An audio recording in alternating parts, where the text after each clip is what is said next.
Welcome to The Mind Renewed.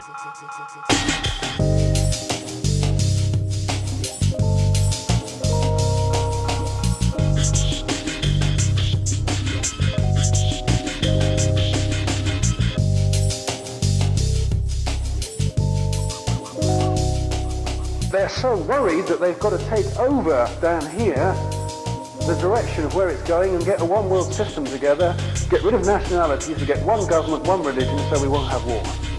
That's the effort of man to bring about his own salvation. Hello everybody, Julian Charles here of themindrenewed.com, podcasting to you as usual from the depths of the Lancashire countryside here in the UK. Now today's programme is going to be slightly different from usual. Those of you who are regular listeners to The Mind Renewed will know that when it comes to vacation times, or holidays as we call them here in the UK, I like to include what I call a guest episode rather than just putting the programme into hibernation mode. And I try to include something that I think is informative in one way or another, and which I also think deserves to be heard more widely. And this is particularly the case with today's offering. I want to share with you an article, and it's in audio form and spoken by the author by a fellow Englishman, Antony Rotunno, who is an English teacher now living in Madrid, who runs the blog called Freethinker75. And you can find that at contrafib.blogspot.co.uk. And I won't spell that out because the details will be there in the show notes at the Mind Renewed website.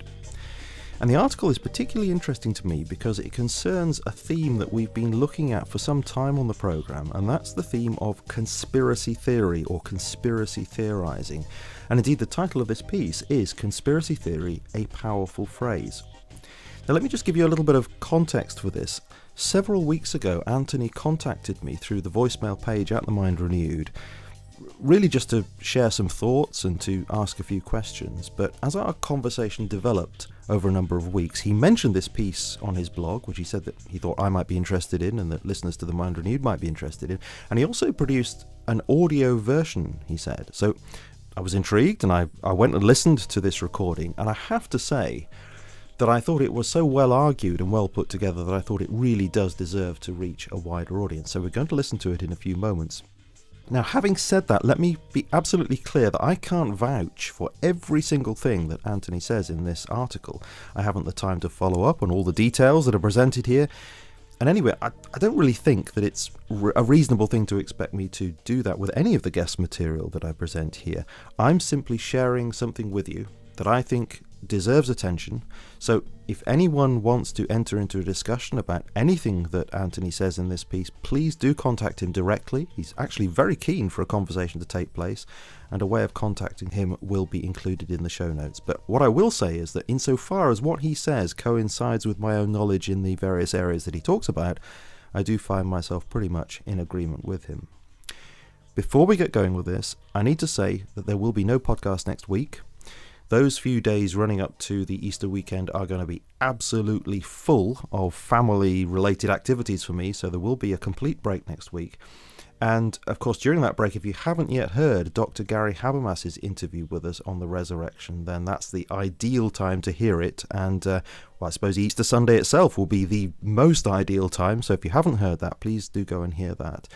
As I say, no podcast next week. But in the following week, the week of the 20th to the 26th of April, we'll be starting up again for the summer term, and that will be an interview with Vince McCann of Spotlight Ministries, who came on the show last year to share his dramatic testimony. Well, this time Vince will be joining us to talk about the dangers of getting involved in occult practices, many of which can seem, of course, fairly innocuous on the surface, but which can be really quite dangerous for us. And also to discuss how Christians and the gospel itself are increasingly coming under attack in our secularized culture. So as I say, no podcast next week, then we restart in the week of the 20th to the 26th of April. Let me also say, and you've got to let me off this one, because you know I hardly ever mention it, but I'm going to say it this time, please do leave a rating or comment in iTunes if you listen to the Mind Renewed through that route, because I'm told that every time somebody does that, it gets picked up by the algorithms there, and it does help to increase the visibility of the program so that more people can find out what we're actually doing here. And I've also noticed that people are starting to find that we're on Stitcher Smart Radio, And I think that may be because I put a link to that in a more prominent place on the homepage, and that's thanks to Ben. Thanks ever so much, Ben, for recommending that I do that. People are beginning to find that more now. So if you do fancy catching the Mind Renewed through Stitcher Radio, the link is there. It's a black circle with a kind of multicolored band across the middle, and it will take you through there to Stitcher. And again, it would be great to have a few ratings and comments there too, if you find the time to do that. And one other thing I wanted to mention, and that is that I've had a number of people now ask me for transcripts of various interviews, and of course we don't have any at the moment. I don't have the time to do it myself at present, and I don't have the resources to pay anybody to do it. So I just wondered if I could ask if any of you out there do have a favourite interview, say, that you would like to transcribe. If you have the time to do it, you have the inclination to do it, then please let me know. That would be absolutely marvellous if we could get a handful of transcripts out there. But what I would say is, if you are able to do that, don't just do it and send it to me, because we might get 3 or 4 of the same one. So please, if you do have the opportunity to transcribe an interview that you found particularly helpful and you think will be helpful for other people, do let me know, and we can go from there. That would be absolutely great if we could start getting some transcripts up on the website. Anyway, that's enough of that sort of thing for now. So we're going to hear this article by Antony Rotunno, and we'll go straight into it after I've read a short prologue that he would like me to share with you before we start. He writes, "I'd like to say before you hear my thoughts about conspiracy theories that I don't claim to know anything except what I have directly experienced. As you will hear in my conclusion, I wasn't present at any of the big events that I talk about, but I know what I was told growing up and what I have subsequently found to be true and not denied by the powers that be. The sole purpose of writing and recording this piece is to stimulate thought. When I think of how much I didn't know before I started studying and properly observing the world in which we live, I shudder at my naivety and wonder whether this applies to most people walking around and constructing their worldview from provably dubious sources. I would hazard a guess that the majority of people who regularly listen to The Mind Renewed already have a good level of awareness, but I would urge you to spread the kind of alternative information you are going to hear to others, making sure not to fearmonger and making it clear that you're not claiming the gospel truth. Excuse the pun." This is an audio companion to a blog post entitled Conspiracy Theory, a Powerful Phrase. Now, the main inspirations for this blog post were the podcast entitled The C Word by James Corbett of thecorbettreport.com, interviews by James and Julian Charles of the Mind Renewed podcast with Barry Zwicker, who is mentioned a number of times in the piece, and also Rob Ager, that's Ager's presentation called How to Make Sense of Conspiracy Theories, and Rob's website is collativelearning.com. This piece has been in the offing for a while, but now happens to have been written in Madrid a few weeks after the 10th anniversary of the Madrid bombings, perpetrated on the Cercanías train system in that city. That particular event is not referenced, but others of its kind will be in the examination of a weaponized piece of language which has a profound effect on how important criminal events and behaviour are viewed. In fact, it is the bane of an entire movement, called variously the alternative movement or the alternative media. In my various posts, I seem to be using this phrase a lot recently, and I'm using it just to alert people to the fact of how powerful it is and how it's very cleverly been introduced, as you'll see when I read my post, into the lexicon in order to prevent certain discussions and certain information being presented. Introduction. 2 friends, who we'll call James and Bill, are having a conversation. They've been friends for a while and tend to agree on most things in terms of their general worldview. However, James has recently been finding lots of information, a large part of which is in the public record but didn't seem to appear on the news or in the newspaper, that seems to contradict the view of the world that they both always believed was the real one. James: "Hey Bill, did you know that on 9/11 there was a third tower called WTC-7 which wasn't hit by any planes but which collapsed at freefall speed about 7 hours after the planes hit the other towers? And did you know that the collapse of the 2 main towers, WTC-1 and 2, was totally inconsistent with any previous collapse of buildings? And that Osama bin Laden was never officially wanted for that crime? And that the hole in the Pentagon was too small for the plane that was supposed to have gone through it? I never knew all this, but it's pretty interesting, isn't it?" James is an open-minded person who's never really looked for this kind of information before and stumbled across it via a colleague at work. He was a little embarrassed and kept it to himself while he did more research on this and other topics. He's never been an extremist of any kind and is a level-headed and rather cautious person who tends to check facts before believing anything fully. He recently found and read Andy Thomas's book, The Truth Agenda, and found it a very reasonable book that simply presented evidence that a great many things that we've always believed may in fact be at least partly false. The official story of 9/11 itself seems to have up to 50 anomalies that may not mean a great deal in isolation, but put together seem to present a lot to ponder. James has suddenly started to wonder why everyone on TV News seemed to know that it was Osama bin Laden who did it almost immediately. And when was the official investigation? It started a year after the event and seemed to only happen because of pressure from a group of ladies nicknamed the Jersey Girls, who all lost loved ones in the attack. And James has found quotes from members of the 9/11 Commission who appeared to say that the investigation was, quote, set up to fail. And didn't President Bush and Vice President Cheney only agree to see the Commission together and off the record? Why, if their story was so obviously true? James has also found out that bin Laden worked for the CIA in the 1980s and that his family were major investors in an oil company that the Bush family owned, called Arbusto. Not only that, but George H.W. Bush, the president from 1988 to 1992, met with Osama bin Laden's brother on the morning of September 11, 2001, and members of bin Laden's family were safely flown out of the US while commercial planes were grounded after the attack that one of their family was supposedly responsible for. It's true that some of the family claimed to have disowned Osama a while back, but even so, this is a pretty big revelation that was revealed fairly soon after the attacks themselves. In the 3 months or so that James has been aware of this alternative information, he's experienced periods of anger and despair before deciding to accept it and devote time to seeing whether there may be more that he was previously totally unaware of. James doesn't have to wait long for Bill's response, which appears to be automatic, as if he didn't even need time to process the information he was being given. Bill: "Oh, that's just conspiracy theory," said with rolling eyes. James: "No, I can send you the links if you want. There are published articles that confirm a lot of this information. Some of it's never been denied." Bill: "Why would I waste my time? And why would you? Those people are crazy." James: "Well, how about this? One day before September 11th, 2001, Donald Rumsfeld, then Secretary of Defense, announced a war on bureaucracy in a Department of Defense article which stated that the Pentagon couldn't account for $2.3 trillion, the same amount as the entire annual federal budget for that year. And the Budget Analyst Office, which was working on trying to find this money, was one of the departments hit by the plane which apparently hit the Pentagon." James decides not to tell his friend that he's also discovered that this plane was supposedly flown by Hani Hanjour, of whom more needs to be said. 3 weeks earlier, Hanjour had attempted to rent a Cessna, a small single-engine plane. He was ordered to take a chaperone test flight before rental was approved. He'd failed miserably, and in the instructor's words, it was like he had hardly ever driven a car. He could not fly at all. This same Hanjour, who was a below average height and build, supposedly fought his way into the cockpit of Flight 77 on 9/11 and wrestled control of the plane from a 6'4" former Marine combat fighter pilot, Charles Burlingham, and his co-pilot.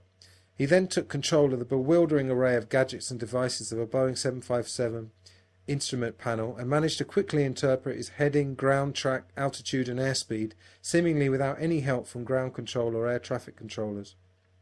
He then turned the plane around and set course for Washington, D.C. He successfully entered the most restricted airspace in the world without eliciting a single military intercept and executed an incredibly precise diving turn at a rate of 360 degrees per minute while descending at 3,500 feet per minute to level off at ground level, a stunt that would press the limits of even the most experienced aviation test pilot. Even more bizarrely, this manoeuvre was performed in order to avoid hitting the east wing of the Pentagon, where all the top military brass was stationed, and instead hit the west wing, which was under renovation, scheduled for completion on September 12th, 2001. Bill: "You should get out more, mate. Never thought my friend would become a conspiracy theorist." Bill's tone is slightly sneering, very unlike him, as if he has had some kind of allergic reaction to what his friend has said. He usually considers things he hears in general conversation, but on this occasion seems to not need to do so. James knows that if he actually asked Bill why he thought it was Osama bin Laden who'd planned the 9/11 attacks, other than the fact that "I saw it on the TV, so it must be true," his friend would have no answer and an awkward silence would ensue. Being a nice guy, James declines to do this. He could have also picked his friend up on his comment about getting out more, implying that it's geeky and uncool to do research and spend time alone, engrossed in something. Presumably this comment could have been made to Albert Einstein and other scientists who have made discoveries that have revolutionised our world by spending long hours inside, labouring to an unhealthy degree in order to complete a task. And there ends the conversation. Bill seems unmoved by what his friend has said, and the phrases conspiracy theory and conspiracy theorist have been enough to totally disregard clear evidence, of which there is plenty more. James muses that the terms left and right serve a similar purpose in political debates, and that the recent presidential debates didn't seem to address the US's monumental military spending or their dubious support of Israel, or really address anything at all other than familiar arguments about tax rates, the economy, gay rights and abortion. James has also read of the existence of the Commission on Presidential Debates, jointly controlled by the Republicans and Democrats, which lays out precisely what can and can't be brought up in said debates, and in 2012 was found to have secretly colluded with the Obama and Romney campaigns by informing them of the debate topics in advance. It seems to James that important questions are never really asked or pursued particularly hard. Mainstream reporting never quite gets to the heart of the matter and is best described by Dan Carlin in his podcast Common Sense as, quote, like going to a rock concert given by a famous guitarist where the music sounds like a 5-year-old child banging away on the instrument and the guitarist never plays the song we were expecting to hear, but the review the next day simply talks about how masterfully the artist took the stage and how confidently they held the instrument and plucked the strings and how they made a wonderful one-on-one connection with the audience. James remembers reading in Alice's Adventures of Wonderland about the rabbit hole, and it seems to be almost bottomless. What's interesting about James and Bill's conversation is that even if James had continued to introduce further reasonable arguments and facts, perhaps another 100, it's fairly likely that Bill, like the average person, would have used the killer phrases he used before, and the conversation would again have bizarrely ground to an immediate halt. Conspiracy theory, a powerful phrase. Author Michael Parenti, speaking at Berkeley, California on the 30th anniversary of the assassination of John F. Kennedy, talks of the similar phrase conspiracy buff being used to describe the numerous reputable and serious scholars and investigators who have presented evidence that refutes the official version of that momentous event in Dallas in 1963. The word buff seems to imply a quirky person who makes a hobby of looking at these events and is a fan. Parenti notes the absence of the phrase Holocaust buff for those studying that horrific event. The difference, of course, is that the JFK evidence brings into question the validity and credibility of the state, i.e. the government, and shows its apparent similarity to a gangster operation, with scores of people mysteriously found dead from vehicular crashes and, quote, suicides. What must be understood is that phrases using the word conspiracy bring the majority of people into a different state of mind, a sudden switch, as happened to Bill in the conversation with James. They may get a slight smile on their face, as even serious academic Noam Chomsky does when talking about such matters. On a side note, Chomsky is a curious case, being a person who has enlightened masses of people to the American government's responsibility for millions of deaths since it became an empire, yet seeming to be totally uninterested in any alternative thought in relation to JFK, 9/11, or indeed the establishment of the Federal Reserve, which was a massive event and a very secretive one, well documented in G. Edward Griffin's book, The Creature from Jekyll Island. What maddens most people who suddenly, quote, awake to certain realities in this world is that the conspiracy theorist, buff, nutjob, wacko tag runs the whole gamut from conspiracies that are now believed by the majority of those polled, such as JFK, to those believed by almost nobody, such as Elvis alive, Bigfoot, Loch Ness Monster, shape-shifting reptiles. You really have to marvel at a phrase like this and its power to stop us thinking and allow us to submit to what the experts tell us is the truth. What is sad is that yet again we curtail each other using language given to us while the power players sit on the sidelines with the proverbial cigar in mouth. To really understand the uncanny power of this type of language and the phrase we're discussing in particular, we need to find its origin in terms of its modern usage. Barry Zwicker, an award-winning Canadian journalist, documentary producer, political activist and media critic, or alternatively just a conspiracy theorist if you wish to disregard his 60 years media experience with one lazy phrase, has investigated the phrase, which he considers to have been weaponised, and is a practiced student of language itself and its use and power. He makes the point that we tend to use language without really thinking about it or acknowledging its great power. To quote Marshall McLuhan, "We don't know who invented water, but it certainly wasn't a fish. We swim around surrounded by and using language constantly, but its original creation is not of our making. One only needs to think of how cruelly children taunt each other with phrases which cut deep, usually highlighting small differences between them which suddenly get magnified with a few well-chosen words." Zwicker points out that words often have automatic image associations that can agitate the emotional parts of the brain. The word conspiracy may well elicit a fear response, which very often triggers a defensive reaction of a smile or a little chuckle, or a mental image of a group huddling together to plot something sinister. Its use leads to well-worn images of tinfoil hats and the scandalously pejorative phrase, the grassy knoll society, referring to those who believe that that's where the shots that killed JFK came from. Pointing out that between 50 and 100 people testified that they heard shots coming from that area, including a man called James Tague who was hit by a fragment of a shot from the knoll, has now with the passage of time become a cliché. It's quite possible that many people actually do in private find some of the alternative viewpoints at least in part valid, but the fear of being labelled crazy is one of the deeper ones in the human psyche. Painting others as crazy and paranoid may validate our own sanity, a quality well valued in Western society. Of course, a government education and a life of exposure to mainstream media, TV and films teaches people to be suspicious of, laugh at and ultimately disregard anything below the surface and not clearly apparent, despite the fact that around 90% of our brain function happens beneath the conscious state. Hence, the instinct for extremely intelligent people to suddenly stop reasoning and enact an instant prejudice could be essentially based, like many actions, on deep-seated fear. Of course, another barrier is the difficulty for adults to believe that they've been either duped, conditioned, brainwashed, or even influenced. Other phrases such as secret CIA plot and government lies are also written off nowadays by many, purely through their continual use over the years. You might want to wonder why these phrases are used so much. Could it be because of the CIA's numerous secret plotting and the government's now default position of lying? The aforementioned CIA is where the origin of the pejorative use of the phrases conspiracy theory and conspiracy theorist is to be found. In a nutshell, by the late 1960s there were already a reasonable number of people who were raising doubts about the Warren Commission's conclusions about John F. Kennedy's murder. Enough, in fact, to warrant a television debate on it.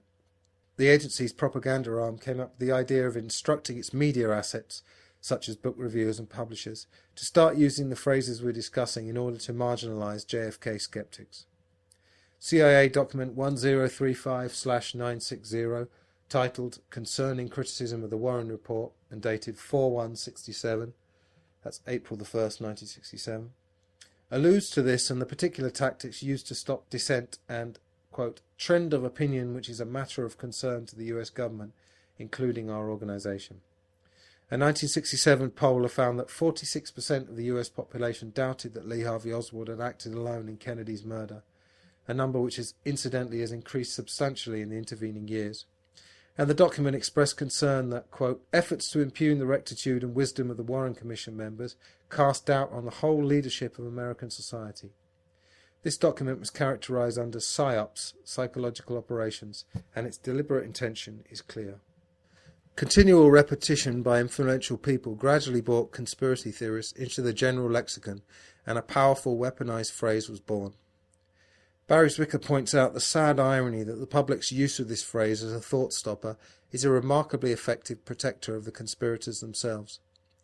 There is a link here to the phrase crime stop as used in Chapter 17 of 1984 by George Orwell, and defined as, paraphrase, the faculty of stopping short as though by instinct at the threshold of any dangerous thought, including the power of not grasping analogies, failing to perceive logical errors, failing to understand the simplest of arguments if they don't adhere to the program norm, and of being bored or repelled by any train of thought which could potentially lead in a subversive direction. Crime stop is protective stupidity. Stupidity in this case, incidentally, is meant not as a criticism of a person's natural faculties, but rather as a self-dumbing down of one's thoughts. Following on from the 1967 document, Operation Mockingbird was a CIA plan to influence media reporting by placing operatives inside the more powerful news institutions. It is one of myriad examples of how the news we receive, which ultimately comes from literally a handful of large corporations, can never be unfiltered. The link at the bottom of this post comes from the generally establishment-friendly Wikipedia, so it's either true or they were having a quirky conspiracy buff day on the day it was written. It must be remembered that broadcasters are dependent on government licenses and newspapers on advertising subsidies, so the idea that what we receive, or what we are fed, can be guaranteed to be exactly what's happened is naive, to say the least. As an example of the advertising subsidies issue, in 2003 Michael Meacher MP, a former member of the Blair administration who resigned in protest against the illegal invasion of Iraq, wrote an article in the London Guardian called "The War on Terrorism is Bogus," containing facts that would be popularly considered to be subversive. It's reckoned that the newspaper lost up to £1 million in advertising revenue due to publishing said article, and an advertising boycott was threatened, the thing that newspapers and TV producers most fear. So the stakes are high. For more officially recognised and admitted conspiratorial behaviour, it might be worth investigating Operation Northwoods and the Gulf of Tonkin incident before letting the defensive instinct take over and be a thought stopper. Another good example of the power of certain phrases when used in the media, in this case the phenomenon of nicknames, to change opinions and create certain images, is the case of Jerry Brown, former governor of California, who ran against Bill Clinton for the US presidency in the early 1990s. Brown had been revolutionary, pushing hard for labour rights for farm workers to protect them from agri-industrial poisons, funding large wind energy projects along the length of California and introducing satellite conference calls in that state in order to save the time and money needed for state legislators to fly in every time they wanted to meet. The corporate interests he threatened needed to divorce this man of the people, this man of vision, from the people he served so well. What did they do? They called him Governor Moonbeam, in reference to the satellite phone system he pioneered. The name caught on, and along with some media character assassination, it was enough to make him a figure of fun and divert attention away from his intentions to actually implement the policies that are supposedly part of the American dream, now often referred to by members of the public as the American myth. For the record, Brown's conference call idea is now standard practice. Nicknames are particularly effective because of the association with school days and the clear and lasting memories they invoke. Ron Paul, who is essentially a libertarian but who ran as a Republican in the 2012 presidential race in order to give himself some chance of joining the debates, was clearly subject to a media blackout and was dubbed Dr. No, a reference to his former profession as a physician and his non-interventionist policy regarding America's foreign policy. The word chicken is regularly applied to politicians opposing wars, which are usually illegal and happen due to the president's special powers in such situations. Even the word truth has been branded with a negative connotation following the rise of the 9/11 truth movement. As one documentary about the true face of the media put it, Orwell rolls in his grave. The normative, literal meaning of the phrase conspiracy theory varies from dictionary to dictionary, but generally relates to covert actions by a group of people, often but not always in positions of power. Careful examination of our own general beliefs will lead to the conclusion that we are all, in fact, conspiracy theorists, particularly if the apparent theory has been rubber-stamped by the mainstream media, who we all say we don't believe, but which remains most people's source for a general version of events. If you had suggested to the majority of people before June 2013 that the government was monitoring the communications of normal citizens, as well as being involved in all manner of other clandestine Orwellian surveillance programs, you would have probably been immediately tagged with the conspiracy theorist label. Edward Snowden's revelations, started in that month, were a good example, and not the first by any means, of a category known as conspiracy theories that turned out to be true, of which there will be more later. Considering that Osama bin Laden was never officially wanted for the crime of 9/11, before his apparent murder by Navy SEALs, an absurd, ever-changing narrative that should have raised alarm bells to anyone inclined to think about it, then the general belief that he and his 19 martyrs carried it out is in itself a conspiracy theory, but one now officially true and destined to grace Wikipedia and the question cards of Trivial Pursuit forever. What about detectives who often posit theories about conspiracies in the course of their investigations? And what about the general belief held by most that advertisers get together to devise techniques of persuasion to coerce customers into buying things they usually don't need, using money they don't even have in the form of credit? Is it a stretch of the imagination to think that a group of married men might mutually decide to take off their wedding rings before a night out in order to make women think they are not married? Anyone buying or selling a house would surely believe that the pictures of the house are deliberately taken to give an illusion of extra size and brightness, as are those of food on the outside window of a shop. The salesman who cold calls at them on the phone or at the door is viewed as a pest, because in our mind we think that we're going to be subject to sales tactics, standard in the industry and devised by more than one person, relating to products we wouldn't voluntarily be interested in. What about the additives proved to be added to cigarettes to make them more addictive, or as shown in the film The Insider? Most of us don't know what exactly happens with political lobbies, but we could reasonably theorise that some kind of covert talk ensues in order to achieve political aims that don't always extol the virtues of truth and justice. Each of the above is a conspiracy theory until one actually sees it with one's own eyes. Being from the West, I have observed clearly that Western governments, for example those of the US and the UK, have no problem believing that rival governments such as those of Russia and the former Soviet Union are capable of false flag terrorism and communist plots, the fear of which were major components in keeping the Cold War going, but that the idea of Western powers doing the same is just conspiracy theory. This is known to critics of the US establishment as American exceptionalism, and no doubt the same bias applies on the other side of the world. The manipulation of language in the terms terrorist and freedom fighter to describe essentially the same act is another clear indication of this bias and the subjective nature of language. Conspiracies exist in our society every day, socially, commercially and politically. Considering the twin facts that humans are social and tribal beings, and that the system is based on the necessity for competition, it would be almost impossible for this not to be the case. Courtrooms around the world are filled every day by individuals, corporations and governments accusing one another of various conspiracies, such as conspiracy to commit fraud, to embezzle, to deceive or to murder. Can you imagine if lawyers could stop an argument or get a case dismissed instantly by simply calling their opponent a conspiracy theorist? Some conspiracy theories are true and some are false, and each should be judged on its own merits. It is oftentimes essential, such as in wars or in big business, to theorise about what the enemy may or may not be doing in order to anticipate and counter their moves. And in some cases this can be used to bring down clearly damaging regimes, such as the Nazis. Pamphlets informing citizens of the corrupt and harmful nature of their rulers and warning of possible dangers, which were in essence conspiracy theories, were used in the French and American revolutions to positive effect.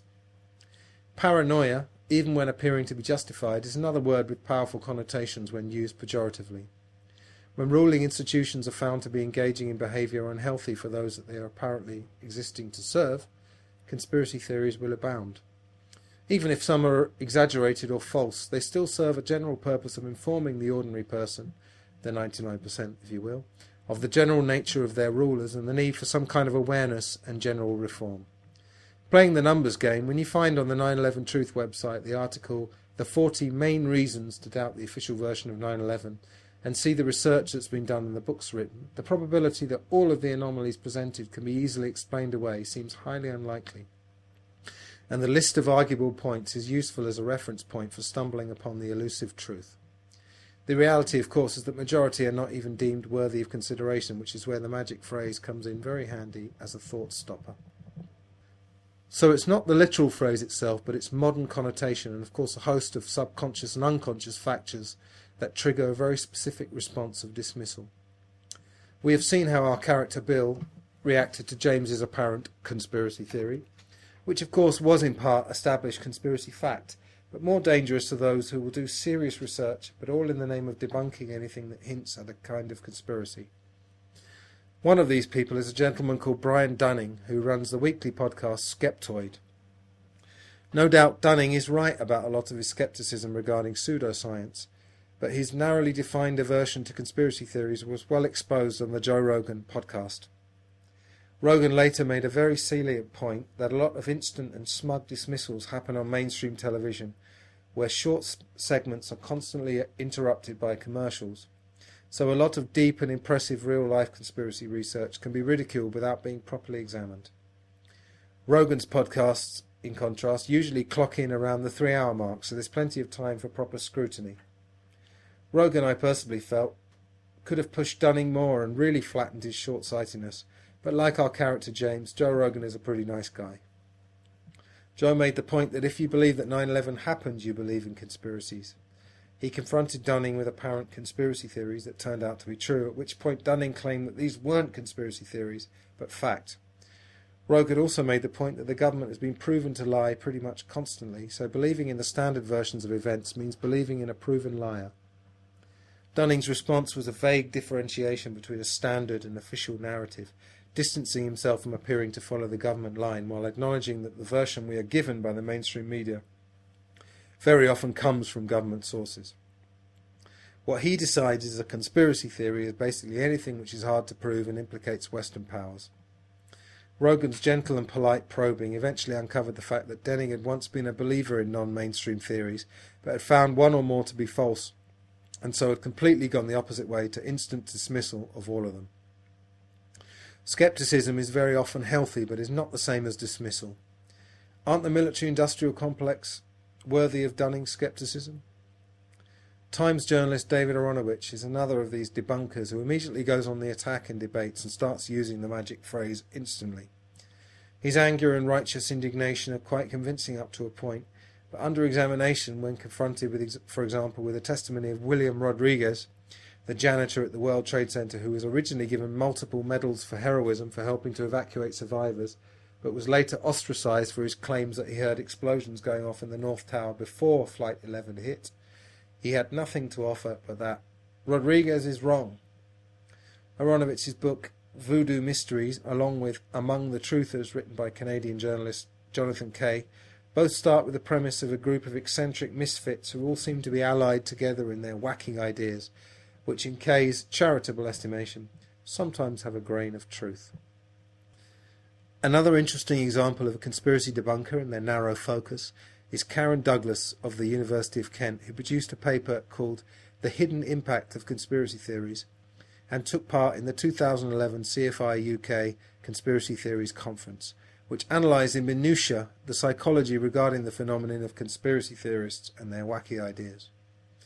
It's worth watching her presentation at this conference, along with that of Ian Crane in rebuttal, to see who seemed more interested in presenting evidence rather than disseminating explanations designed to discourage and play down the validity of actual investigation.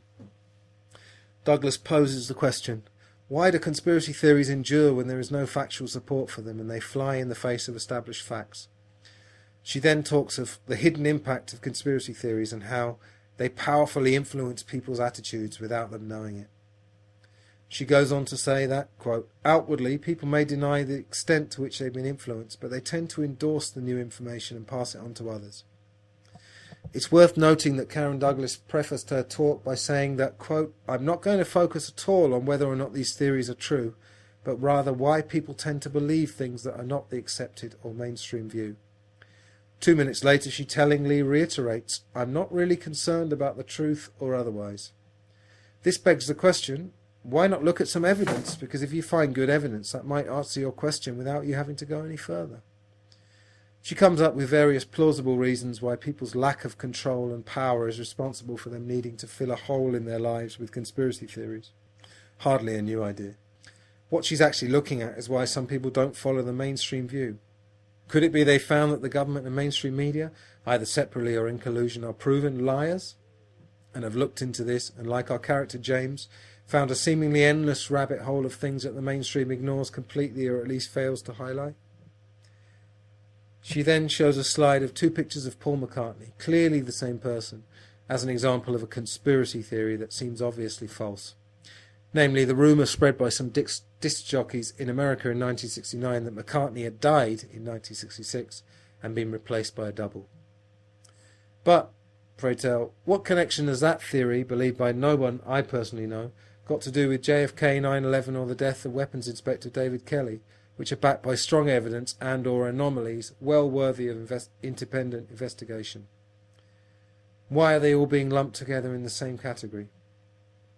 Filmmaker Rob Ager suggests that Karen Douglas's work actually shows the hidden power of personal opinion in creating a conclusion not based on actual objective research of the, quote, conspiracy theory in question.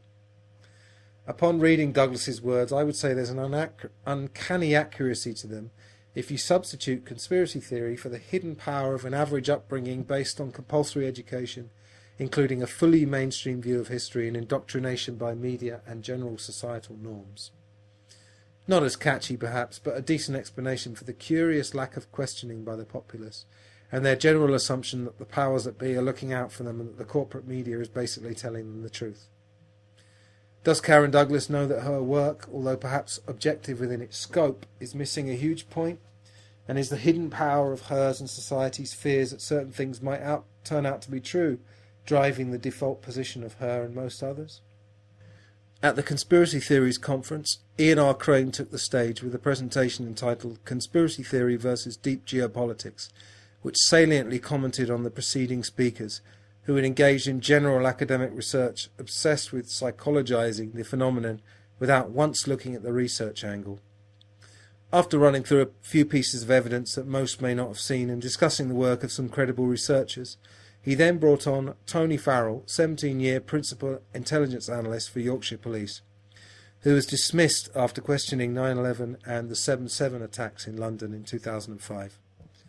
After being advised to proceed directly to occupational health to have his sanity tested, Farrell was dismissed from his job and quickly ostracised from the establishment he'd served for nearly 2 decades. Ian Crane represented Farrell and at the tribunal stated that, quote, nobody, not an analyst, a manager, nor a member of the disciplinary panel, spent any time investigating the evidence that underpins Mr. Farrell's changed position on the strategic threat associated with the terror domain. There is absolutely no evidence that anyone considered any evidence before concluding that Mr. Farrell's views were outlandish. Once again we see the trademark intellectual laziness, the allergic reaction to challenging the official view, and the allusion to lack of mental health. As Mr. Farrell was being fired, the chief financial officer, who was the dismissing officer, said to him, "You might be right, but your views are incompatible with the views of the South Yorkshire Police." Karen Douglas talked of the attraction of conspiracy theories and how they fill a hole in people's lives. Crane's counter is to ask the question of what attracted Farrell to do what he did. Was it perhaps loss of 17-year career, loss of salary, loss of index-linked pension, desire to be labelled insane, desire to be ostracised by colleagues or to become unemployable perhaps? Crane further points out research regarding the left and right brain. It's hard to argue that mainstream government education is predominantly left-brained, which has a very limited effect on thought. Betty Edwards, in her book called Drawing on the Right Side of the Brain, writes that, slight paraphrasing, the dominant left verbal hemisphere only wants enough information to categorise and recognise things. It learns to take a quick look and say, this is a cat, dog, umbrella, or conspiracy theory, without needing to analyse the information closely. Because the brain is overloaded with incoming information, one of its functions, it seems, is to screen out a large proportion of incoming perceptions. David Pedersen, Cameron Analysis, it would appear that the left logical hemisphere can be persuaded or manipulated into believing a certain belief or behaviour was logically correct. Pedersen was looking at this in respect to jobs such as working in a concentration camp, where, quote, it appears possible to carry out any form of atrocity under the cloak of it being justifiable, once this manipulation of logic has happened. One of the most affecting truisms that I've ever heard is that, quote, people will do anything if they can justify it to themselves. In our current financial system of effective work slavery, feeding and clothing one's family is often enough justification fueled by misplaced beliefs, which are themselves fostered by subtle long-term brainwashing and indoctrination from the day of birth. This would explain the institutional denial of South Yorkshire Police to even look at Tony Farrell's position with any kind of critical eye. Ask yourself if an academic, for example, relying on government or other established funding, is really likely to publish anything going against the established way of thinking. The book Left in the Dark by Graham Ginn and Tony Wright states that, slightly paraphrased, the dominance of the least functional and most damaged side of our brain, the left side, has created a bizarre problem, namely that we don't realise we are stuck in a distorted and limited version of reality, and that the dominant left side of our brain does all it can to maintain the illusion. These comments on the left brain seem to explain why conspiracy theories are considered in isolation as random events to be explained away or simply disregarded, rather than as pieces of a much larger puzzle or dots to be connected. Clinical psychologists point to trauma leading to extreme denial. I've stated many times there are extremists on both sides, and we should perhaps analyse why anyone believes anything without looking into it for themselves. Intellectual laziness is the crime, and the bowing to peer pressure that apparently leads to some blindly believing conspiracy theories equally works the other way. So, we're left with mainstream and alternative camps, each with their own conspiracy theories that they are holding on to for dear life. Conspiracy researchers such as Alex Jones and David Icke make money from the interest of alternative views, but so do conspiracy debunkers. Ian Crane sees himself, as does this author, in an often overlooked third camp of curious but active observer, one whose opinion evolves over time and with new information coming to light all the time. The conclusion to be drawn is that the serial conspiracy debunker, just like the hardcore conspiracy believer at the other extreme, is not really thinking for themselves, but acting, as we all do, on a predetermined instinct based on a myriad of personal factors. Maybe conspiracy theories is actually a backhanded compliment, implying a person who questions things and thinks, just as communist, at the height of the Cold War, seemed to become an extremely broad phrase applicable to anyone around the American establishment with progressive thoughts and ideas. How is the subject of conspiracy theories handled by the government, academia and the media? Aside from the general mainstream dismissal of cranks in all these areas, I'm going to include two examples, the first by establishment-friendly American academics and the second by the British Broadcasting Corporation. In 2008, Cass Sunstein, soon to become an administrator in President Obama's Office of Information and Regulatory Affairs, and fellow legal scholar Adrian Vermeule co-wrote a paper called Conspiracy Theories, which focused on the damaging effects of conspiracy theories to the US government. They recognise these theories as, quote, no trivial matter, posing real risks to the government's anti-terrorism policies, whatever they may be. Among the responses suggested to combat this damaging scourge on society were infiltration of chat rooms and social networking sites, a conspiracy theory ban, attacks on conspiracy theories, and attempts to counteract the theories either by the government themselves or by, quote, credible parties. As has already been stated in this article, the phrase conspiracy theory has seemingly been enough to make actual debunking or confrontation of the evidence itself curiously unnecessary by both the government and the public at large.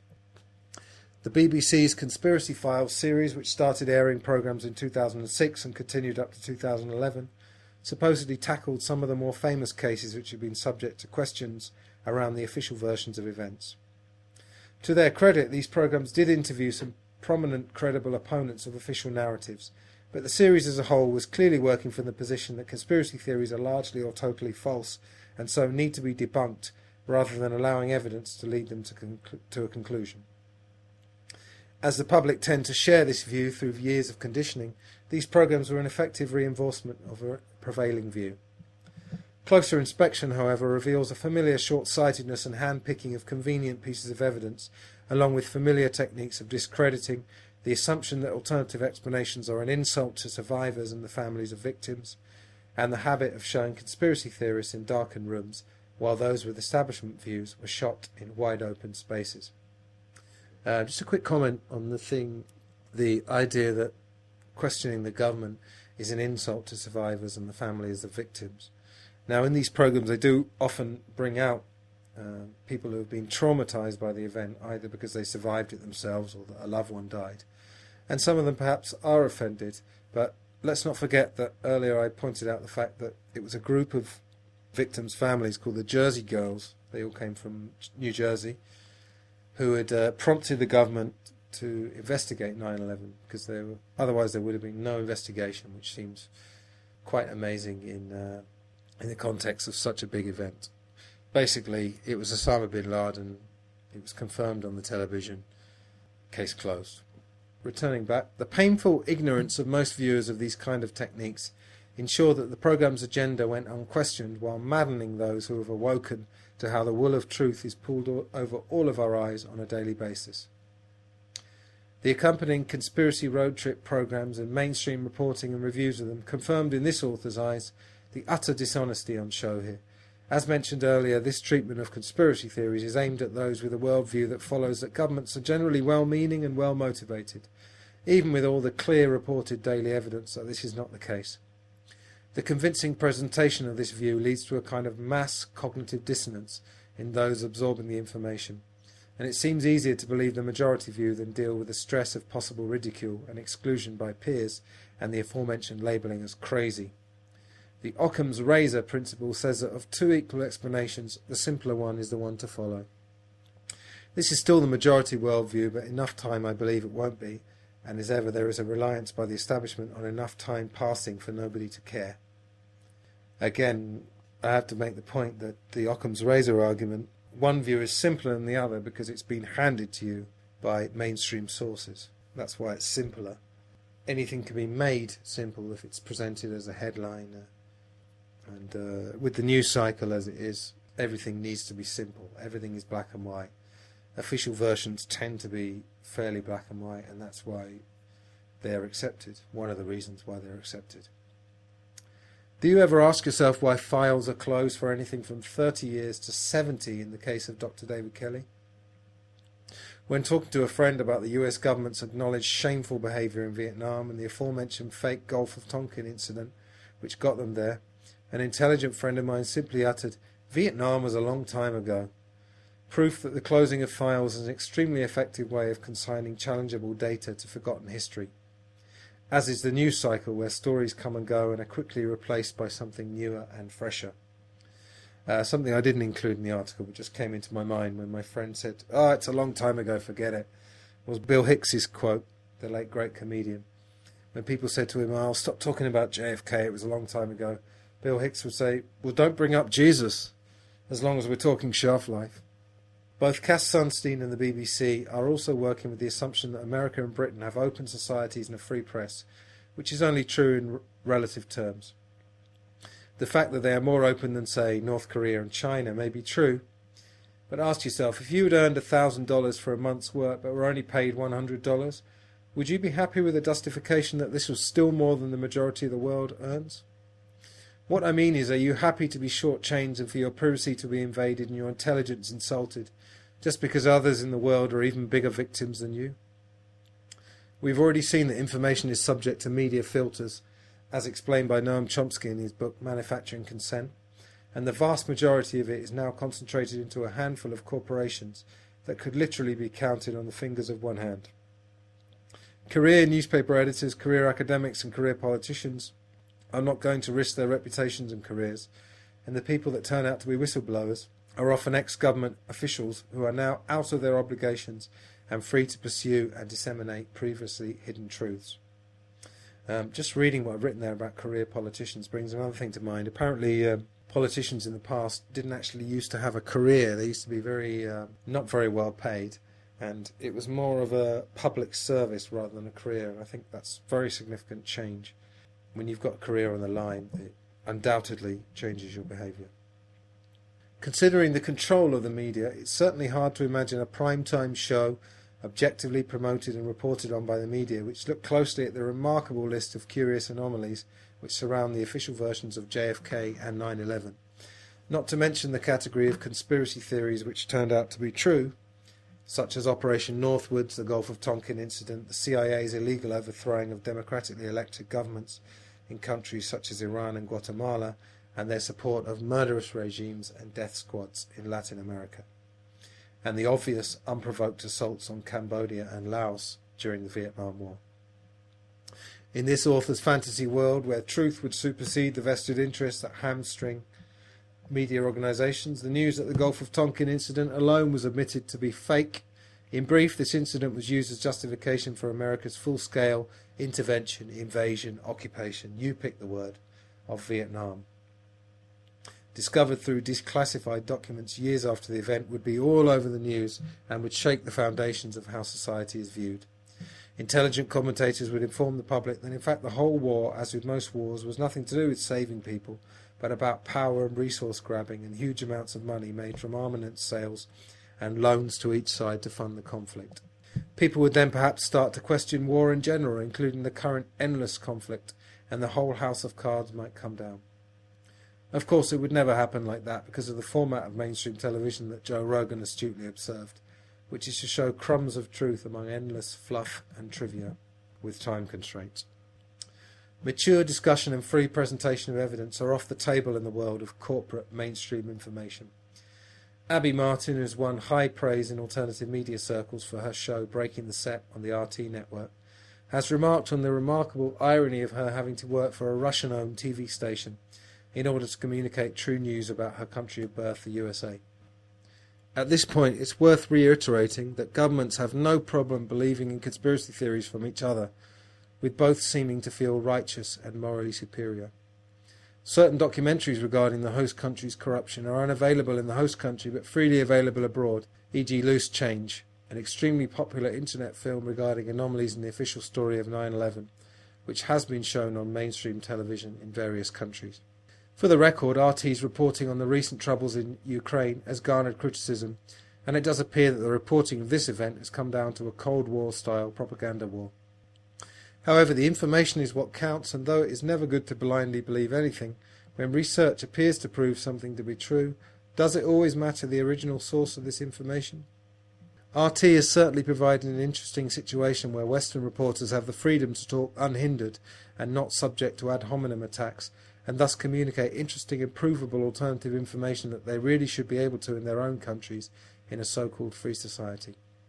They tend to be rational people who don't follow anything like the tinfoil hat stereotype of the conspiracy theorist. Returning back to the conspiracy theory and conspiracy theorist labels, what other terms can be used to describe the same information without the baggage attached to them? Alternative information and alternative explanation are good ones, as is Rob Ager's offering of corruption suspicion. Think about how logical it becomes to this suspicion of corruption based on easily available evidence. What about something that encompasses the fact that black operations by intelligence agencies, which routinely result in untold numbers of innocent deaths, are largely ignored or played down by the corporate media, and are more known to people as the titles of video games played by children and adults alike rather than as realities? And what I'm referring to there is the game Call of Duty Black Ops.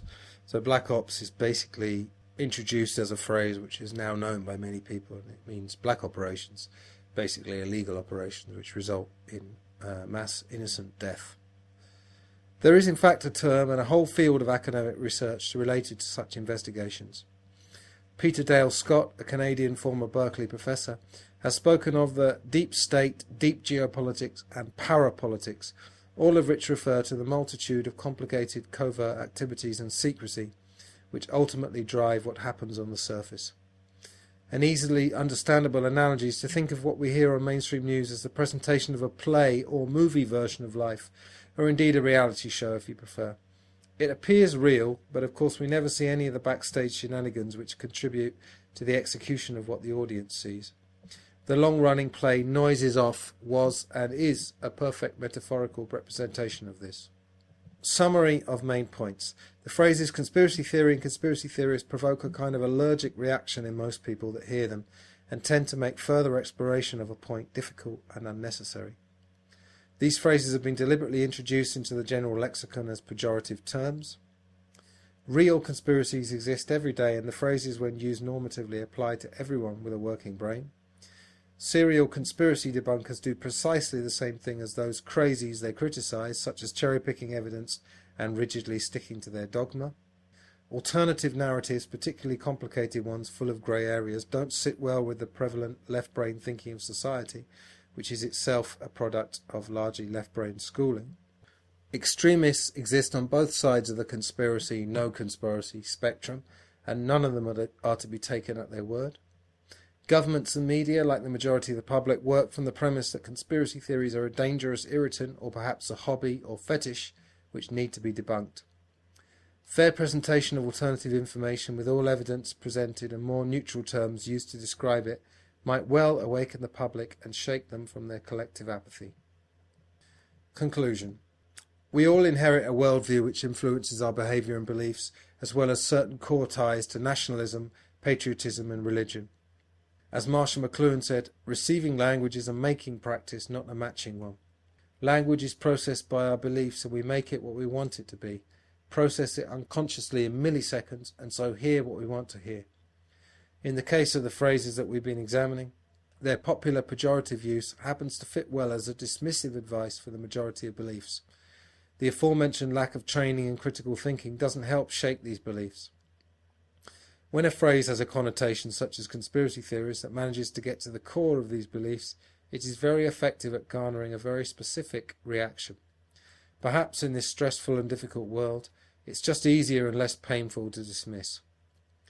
On the other hand, we are all potentially philosophers who can search for and find the truth no matter what the uncomfortable and painful effect can be.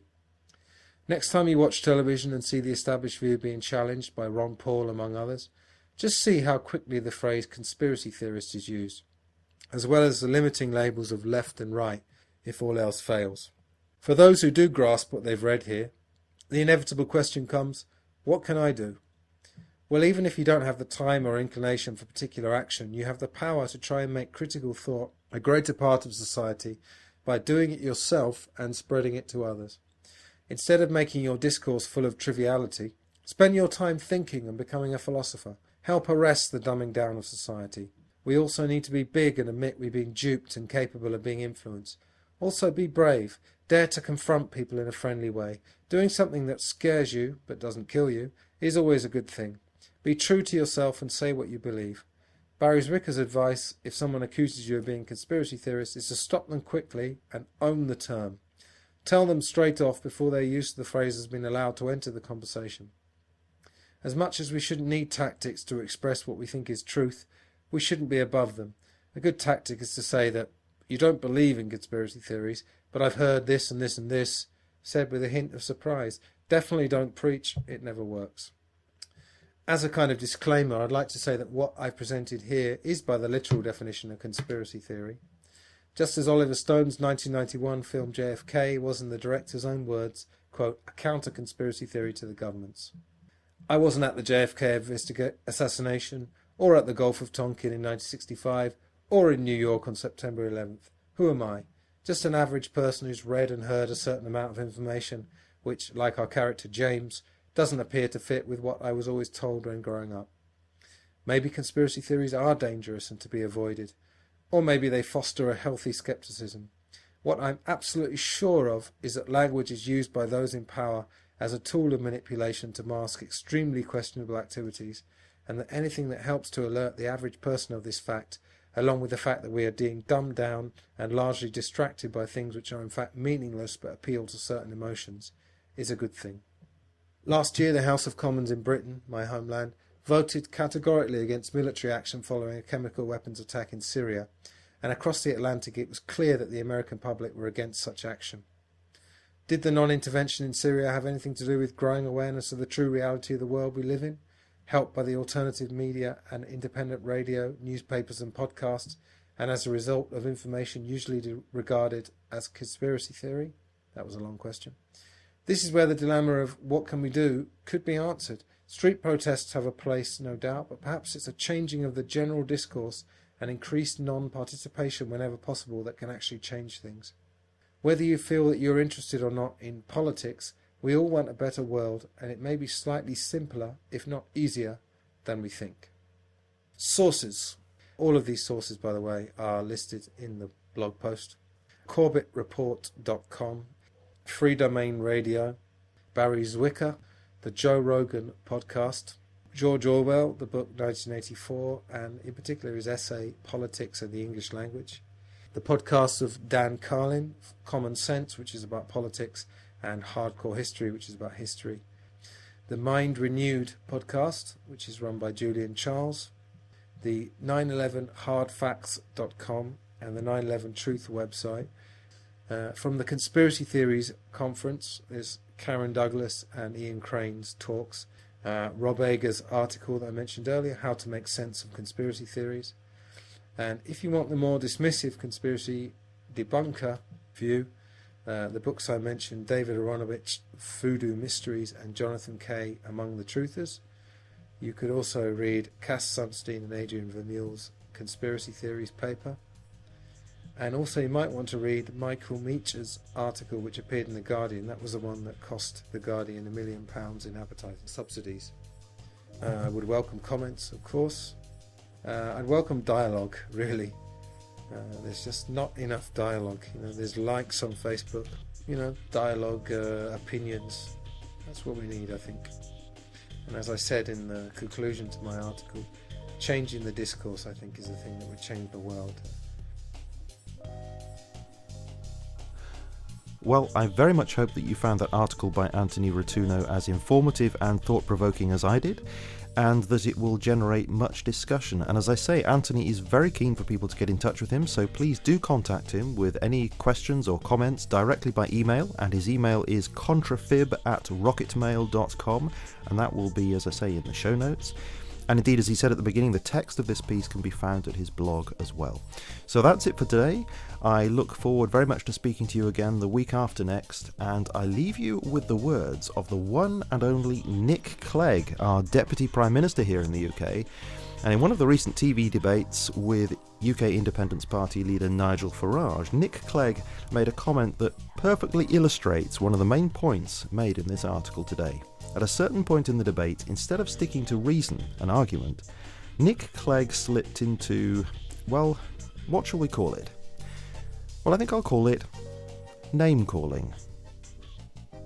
40 years ago, it was a common market. Now it's a European Union that wants an air force, an army, a navy, and wants to militarily intervene. Indeed, one of your own senior MEPs wanted missile strikes to be launched against Syria until, you were beaten in the House of Commons.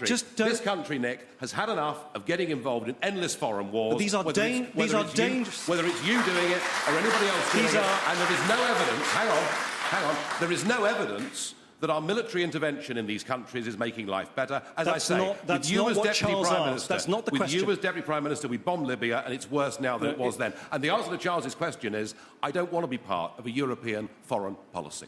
The problem... But this is a dangerous fantasy.